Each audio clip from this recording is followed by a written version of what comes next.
do all the humanities and all that stuff. And fit. The Navy doesn't do it that way.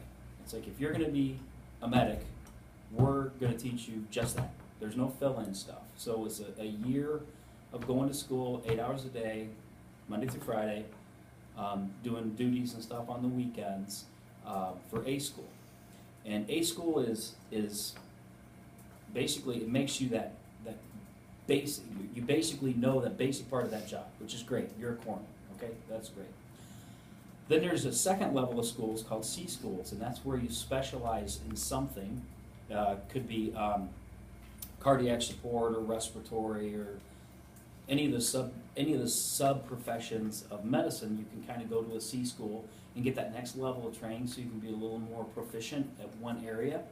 And that's where I did the actual Marine Corps field training. Was FMF is a C school level training. So that's that. And then I also had myriads of opportunities to do all kinds of training because the hospital that I was stationed at was a training hospital. So lots of certifications that I could get, and it was really endless. So lots. In my opinion, the best training of my life was in the service because it was so intense and so focused and so efficient because there was no extra crap in it that didn't matter. So it was good. And interesting thing too, I don't remember most of what I did yesterday, but I remember almost all of my field training. I can still do everything I did to this day. I remember it, and I could do it. So it obviously works. What was your worst injury that you had to recover from? Me? Treat. Treat? Yeah, or you could answer like the worst one you had to like treat. Well, I'm going to go with a couple. I'm sorry. One, I had to get a guy down that had hung himself. That was a bad one. And then we'll go back to the decapitation. I think that would definitely be. What was your worst injury? Gosh. I have nothing dramatic to report on that. Here was a great thing about being a hospital corpsman, especially the Marine Corps. The Marines don't have any medics.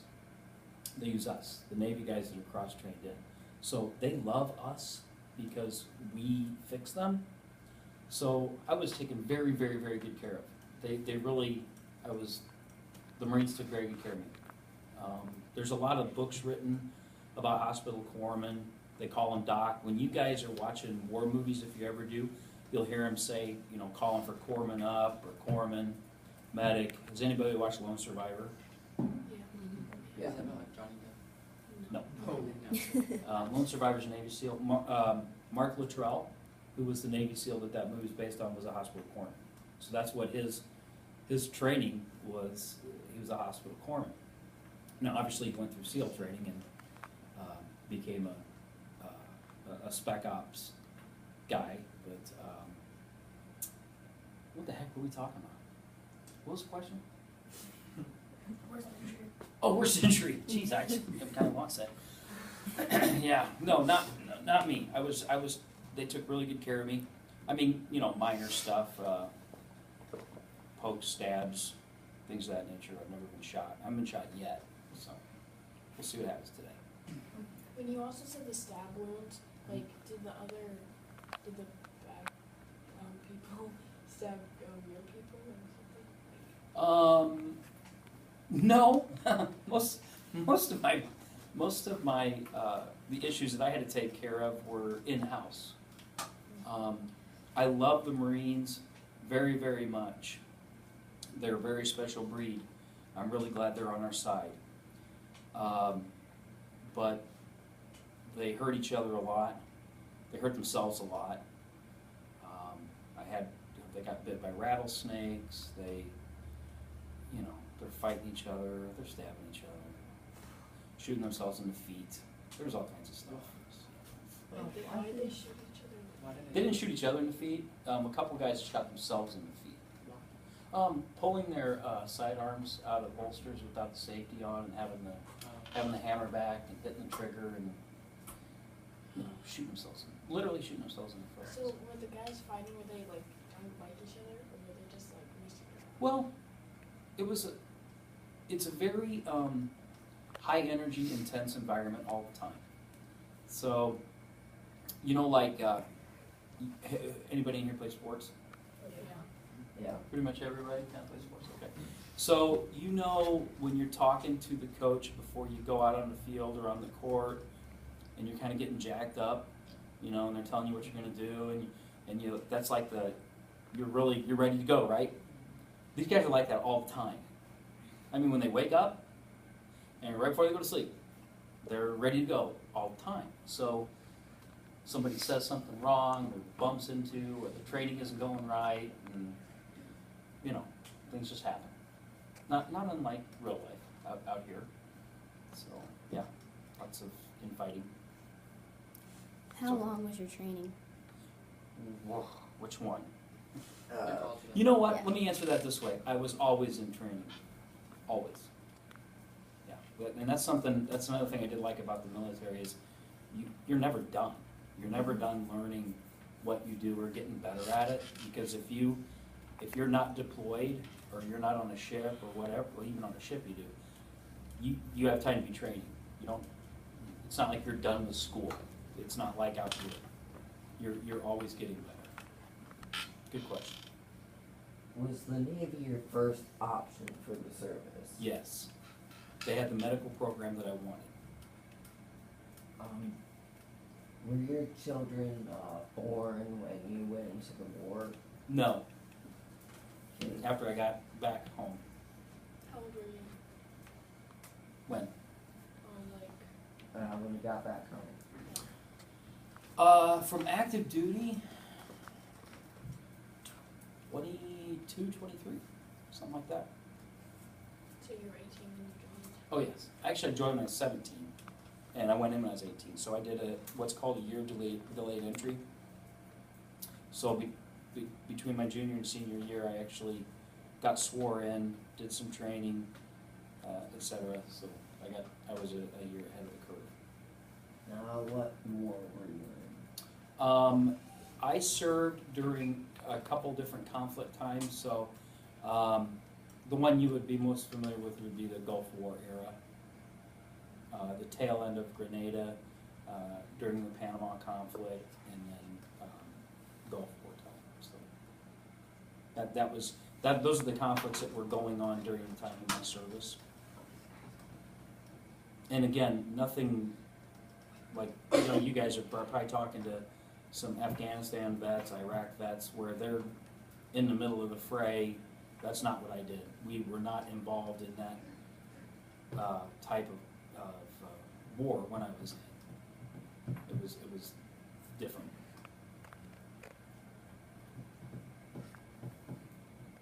How did you feel when 9/11 happened? Really, really pissed off. Yeah, really mad. Really mad. Yep. Violated. Obviously sad. But mostly mad that somebody would have the audacity to attack us on our own soil. Was kind of infuriating. Yeah.